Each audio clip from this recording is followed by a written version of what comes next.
अस्सलाम वालेकुम, कैसे हो दोस्त। उम्मीद करता हूँ सब दोस्त गिरज होंगे। दोस्तों मैं मोहम्मद खलील डेरा गाजी खान से बात कर रहा हूँ। ये माशाल्लाह 2 बकरे और 1 पाठ जा रही है गुजरात। ये जा रही है तहर रुपये के बाद। दोस्तों ने उसने ऑनलाइन पेमेंट जमा करवा दी है अलहमदिल्ला कारगोदरी। काफ़ी सारे तोल के तो आपको पैसे भेज दें, माल आएगा ये नहीं अलहमदिल्ला कारगो ले लिखा हुआ है।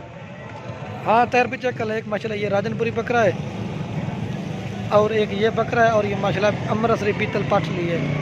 ये होता है अलहमदिल्ला कारगोदरी का। आप गाड़ी वाड़ी यानी है माशाल्लाह लोड करेंगे। हाँ चेक कर लें तहर भाई, ये गुजरात तहर भाई के पास। हाँ ये माशाल्लाह तहर भाई गाड़ी आगे आप लोड करेंगे। हाँ तहर भाई चेक कर लें। ये नंबर 1 पे यार बाबा जान दे बाहर यार मिला। हाँ ये नंबर 1 पे पट लोड कर रहे हैं और ये बकरा जा रहा है।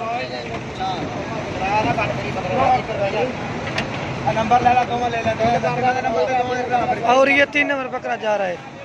ये होता है अल्हम्दुलिल्लाह कारगो का तरीका। हाँ 60 वेला